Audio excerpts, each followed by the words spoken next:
আসসালামু আলাইকুম ভিউয়ার্স, নাজ ফালাক কিচেন আপনাদের সবাইকে স্বাগত। আজকে আবারও চলে এসেছি একটি রেসিপি নিয়ে।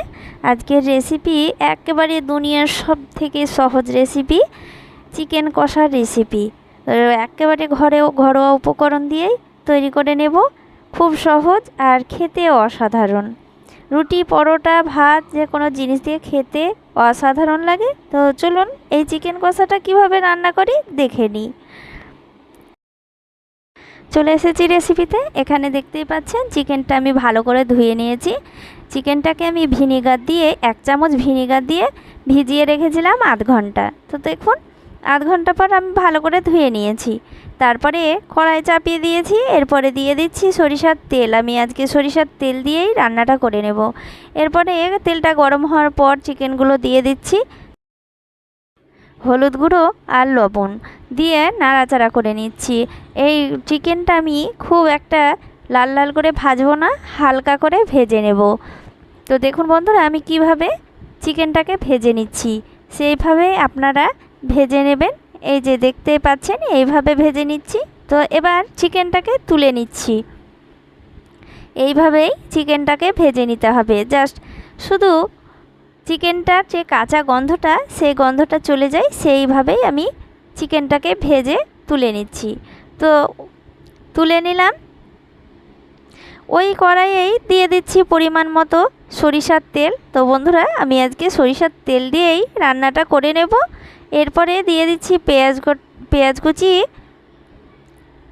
পেঁয়াজটা আমি ভালো করে ভেজে নেব। তো দেখুন পেঁয়াজটা যখন ব্রাউন কালার হয়ে আসবে, তো দেখুন কীভাবে আমি পেঁয়াজটা ভেজে নিচ্ছি।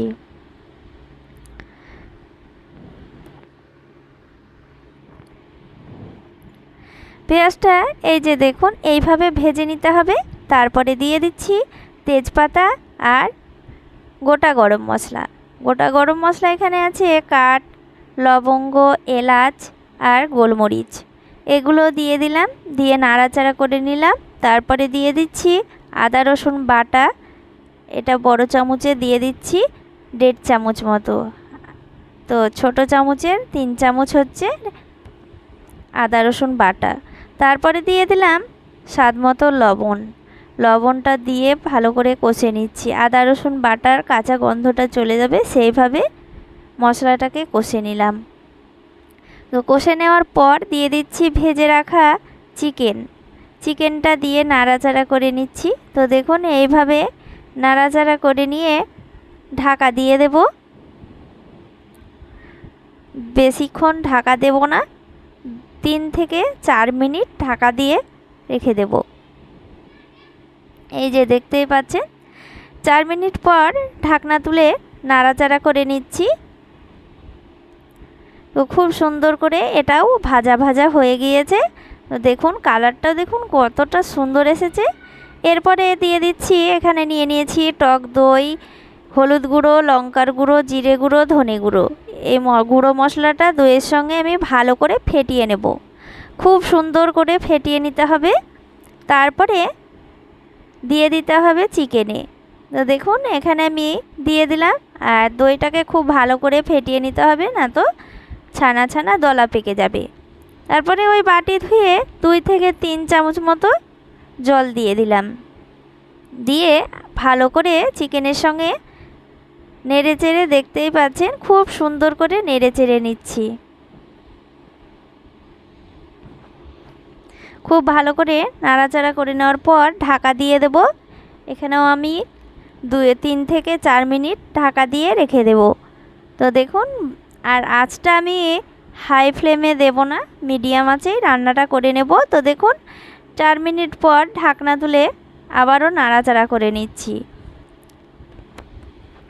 চিকেনটাকে আমি খুব সুন্দর করে ভালো করে কষে নেব। আর চিকেনটা দেখুন একেবারে একটা একটা হয়েই থাকবে, গলেও যাবে না। তো দেখুন এখানে টক দই আছে, তো চিকেনটা গলবেও না। তো দেখুন একেবারে গোটা গোটা হয়ে থাকবে আর খুব সুন্দর করে সেদ্ধ হয়ে যাবে। চিকেনটাকে আমি খুব সুন্দর করে কষে নিচ্ছি। এখানে অল্প অল্প করে জল দিয়ে চিকেনটাকে কষে নিতে হবে।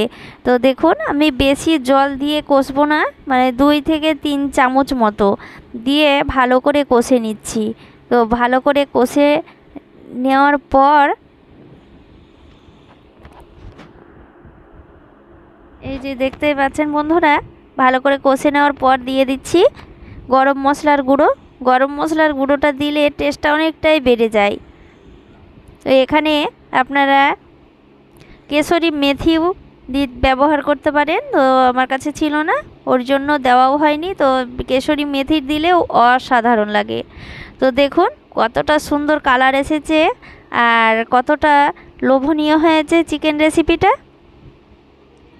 এবার নাড়াচাড়া করে নিয়ে নামিয়ে নেব। দেখুন বন্ধুরা, কত অল্প উপকরণ দিয়ে অসাধারণ একটি রেসিপি তৈরি হয়ে গেল। তো দেখুন রেডি হয়ে গেল চিকেন রেসিপি, অসাধারণ খেতে। এই রেসিপিটা ভাত, রুটি, পরোটা দিয়ে অসাধারণ লাগে। তো আপনারা বাড়িতে অবশ্যই তৈরি করবেন আর কমেন্টে জানাবেন। তো দেখতেই পাচ্ছেন বন্ধুরা, আর ভালো লাগলে লাইক, কমেন্ট, শেয়ার করবেন। সবাই ভালো থাকেন, ধন্যবাদ।